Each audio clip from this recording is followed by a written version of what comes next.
तेबे मुख्य निर्वाचन कमिशन को भुवनेश्वर गस्तर आज शेष दिन थिला कौन कहउचंती से नेकी आसंतु सीधा सड़क जिबा।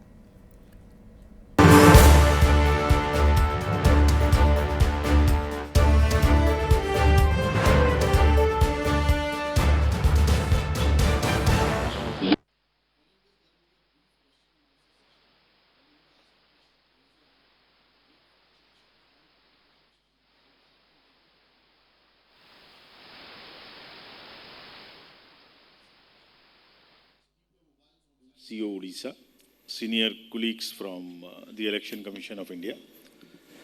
First of all, a very good evening to all of you. Namaskar.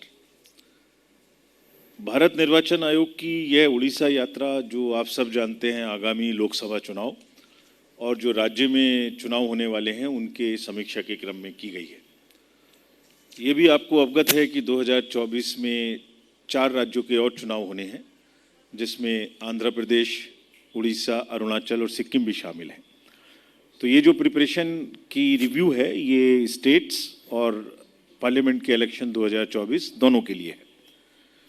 So first of all I would like to, on the behalf of Election Commission and through your medium, would like to say that we are fully prepared to conduct 2024 parliamentary elections and also the state assembly elections. Every preparation is almost complete. And in this sense, before I start my presentation, I would like to request through you from the commission side that all the voters of Odisha should come and participate in this festival of democracy. So, सभी से बहुत ही विनम्र अनुरोध है सभी उड़ीसा के voters से कि आपके लिए बहुत तैयारियां की हैं हम लोगों ने और करने वाले हैं, तो जरूर वोट डालने के लिए आएँ। युवा वोटर्स हों या महिला वोटर्स हैं या हमारे दूर दराज के क्षेत्रों में इनएक्सेसिबल एरियाज़ की वोटर्स हैं। तो ये चुनाव का पर्व है, देश का गर्व है, इसमें जरूर पार्टिसिपेट करें। So friends, the commission began its visit yesterday and first of all met with the political parties. That is a tradition, we first hear all the political parties so that whatever they have to tell us, whatever they have to have issues, they tell us. Then we met all the district collectors and the SPs and the IGs, commissioners. Thereafter we met today morning all the enforcement agencies of the central department and the state departments. And thereafter the Chief Secretary, DG and other senior officers of these states. So I brief you about what happened in those meetings, what were the issues and what is our reaction. So I'll give you full brief on this so that you are fully aware of what is happening. In the commission we follow a very strict policy of 3 main ideologies. One, inform. So we disclose whatever we do to everybody, either through our websites or through press conferences. Secondly, involve. We involve all political parties, media and other stakeholders at every stage of whatever we do. So that आपको बता भी दें हम क्या कर रहे हैं, आपके प्रश्न भी लें और उसके बाद में उसका उत्तर भी दें. So the participation and then disclosure. This is what we always manage. So in that crumb, I will first tell you what the political parties told us. What is their expectation from us? हमने जो meetings की उसमें national party के रूप में आप, BSP और बाकी नेशनल रीजनल पार्टी के रूप में आप, बीएसपी, बीजेपी, बीजेडी, सीपीआईएम और इंडियन नेशनल कांग्रेस, इनके प्रतिनिधि हम लोगों से मिलने आए।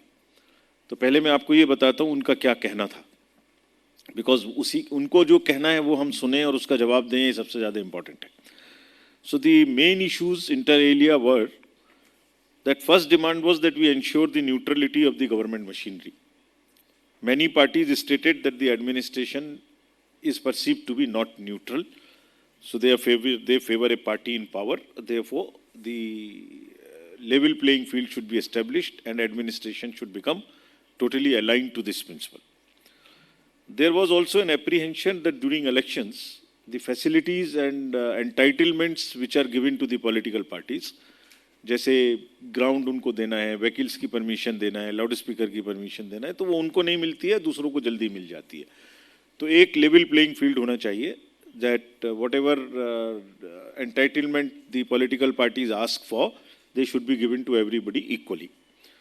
Then administration last election में was not all that alive to checking the violence. There was violence which happened in last elections in certain areas. तो उनको पूरी तरीके से एनर्जाइज किया जाए कि यहाँ वायलेंस ना हो. ऐसा भी लोगों का कहना था, कुछ पॉलिटिकल पार्टीज का, नॉट ऑल, कि गवर्नमेंट व्हीकल्स और को या एम्बुलेंसेस को यूज़ किया जाता है कुछ इरेगुलर सामान ले जाने में, जिसमें कैश भी शामिल है. ऐसा उनका परसेप्शन था, उनका कहना था. सिमिलरली ये भी कहना था कि जो गवर्नमेंट एकोमोडेशन है, गवर्नमेंट बिल्डिंग्स हैं, पीएसयूज हैं, उसका इस्तेमाल पॉलिटिकल पर्पजेस के लिए किया जा रहा है या किया जा सकता है. ये एडमिनिस्ट्रेशन से रिलेटेड थी. दूसरी उनकी रिक्वेस्ट थी कि ईवीएम्स को जो है वो सबके सामने में एक दो जगह में सील नहीं किया गया था लास्ट टाइम, उसको इंश्योर किया जाए. जितने वेयर हाउसेज हैं उनमें सब में सिक्योरिटी पूरी तरीके से प्रोवाइड की जाए, जिसमें खास तौर से सीएपीएफ की यानी सेंट्रल फोर्सेस की सिक्योरिटी भी हो स्टेट के साथ साथ. देन उनका ये भी कहना था जब इलेक्शन खत्म हो तो कितने वोट पड़े उसका एग्जैक्ट खाका, उसका एग्जैक्ट हिसाब किताब फॉर्म 17C के अंतर्गत कैंडिडेट्स को के एजेंट्स को दिया जाना चाहिए, ताकि पूरी ट्रांसपेरेंसी बनी रहे और कोई भी उसमें चेंज का प्रॉब्लम ना हो. दो और स्पेसिफिक थी उनकी डिमांड्स कि कुछ कैंडिडेट्स ऐसे हैं जो न्यूज़पेपर्स चलाते हैं या पॉलिटिकल पर्सन्स हैं, तो पेड न्यूज़ को चेक किया जाए. ऐसा ना हो कि न्यूज़ के फॉर्म में पार्टी प्रमोशन या अपना प्रमोशन किया जाए, उसको आप पेड न्यूज़ के रूप में माने. ये भी कहना था उनका कि जो कुछ एक पार्टी का जो एडवर्टाइजमेंट्स आ रहे हैं उसमें सिंबल यूज़ हो रहा है पार्टी का, that is also against the norm on the symbol orders and also misuse of public funds. These were the demands.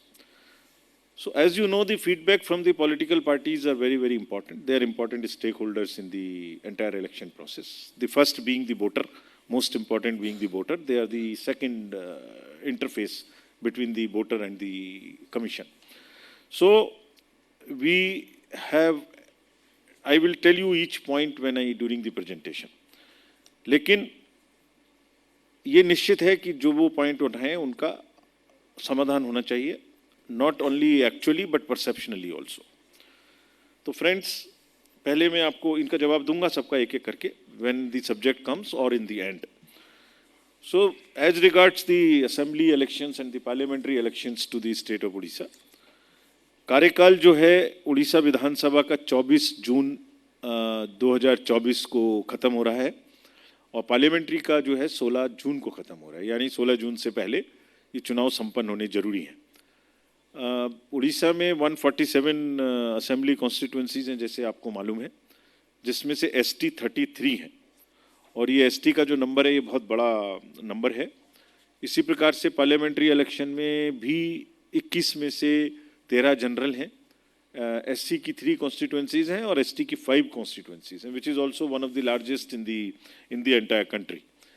Then second highest actually if you look at it in the entire country after Jharkhand, which has 6 parliamentary constituencies reserved for STs.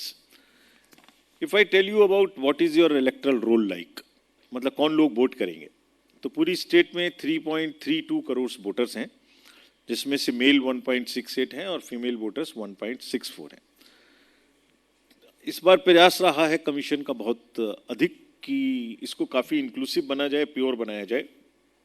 तो हमारे पास 3380 third gender भी हैं. We have made special efforts to enrol them because they are also equal citizens of the country.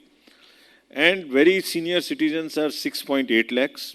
और जितने persons with disabilities हैं उनको भी खास तौर से इलेक्टरल रोल्स में ईयर मार्किंग की गई so that we can give them extra facility. The facility being the voting from the house और special facilities at the polling station.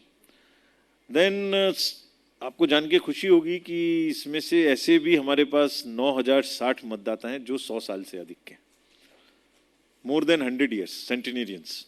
So this also tells about the good environment and good health profile of the state, that we are privileged to have so many senior citizens with us.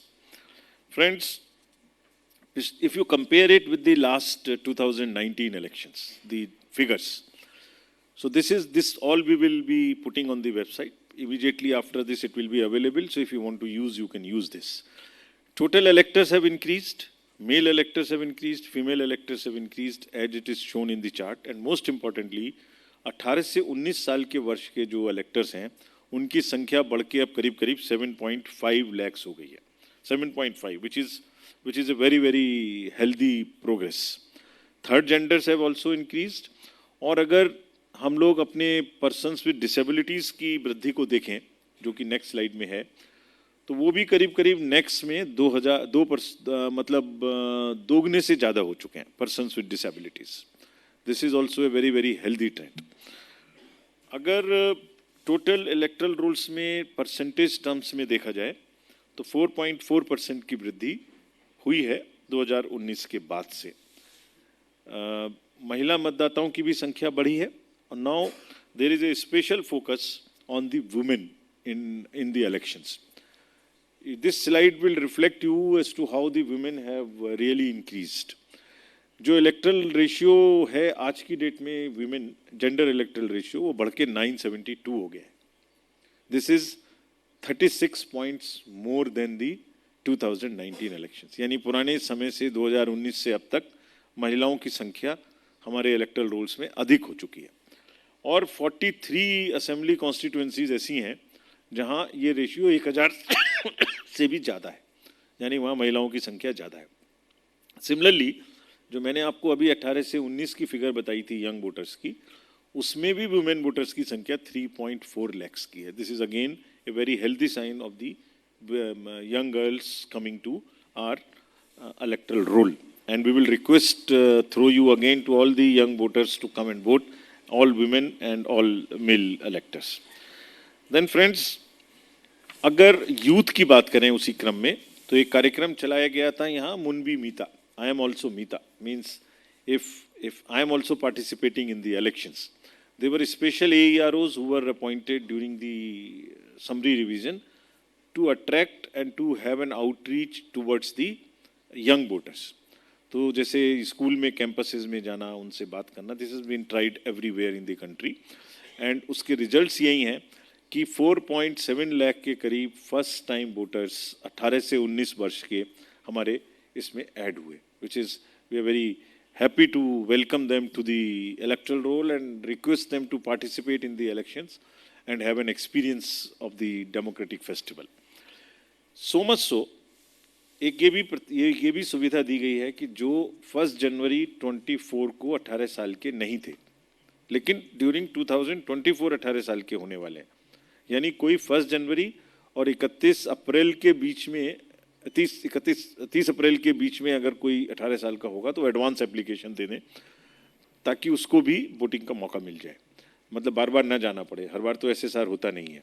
So there are 1.09 lakh advance applications which have been received, and with respect to the 1st April, 1st October and the 1st July. Gender ratio in 18-19 age group has also increased. As I mentioned, more and more girls have enrolled themselves. Friends, अगर मैं अब assured minimum facilities की बात करूं, so there are सभी मतदान केंद्रों पर, जितने भी मतदान केंद्र हैं, या सभी मतदान केंद्रों पर अब एश्योर्ड मिनिमम फैसिलिटीज़ होंगी, यानी आपको पीने का पानी, रैंप, बिजली, टॉयलेट. तो this is to make the voting experience very easy for the voters, क्योंकि ये भी हमें मालूम है कि गर्मी का समय होता है. तो ये सारी व्यवस्था यहाँ करने की तैयारी की गई है. अगर पोलिंग स्टेशंस के बारे में आपको मैं बताऊँ, इससे पहली वाली स्लाइड, सो टोटल नंबर है 37,809, एवरेज वोटर्स हैं 879. अर्बन रूरल का आपको यहाँ मैंने बताया है कि 4,340 इसमें से अर्बन है और 33,469 आर दी रूरल थिंग्स. इसमें मोर देन 50% पोलिंग स्टेशंस पर वेबकास्टिंग की व्यवस्था रहेगी. So out of total 37,809 polling stations, there would be webcasting arrangements on 22,685 polling stations. इसमें डायरेक्ट फीड हमारे कंट्रोल रूम में देखते रहेंगे लोग. ताकि अगर कोई भी वहाँ गड़बड़ी की शिकायत होती है या गड़बड़ी देखी जाती है तो उस पर इमीडिएटली एक्शन हो सके।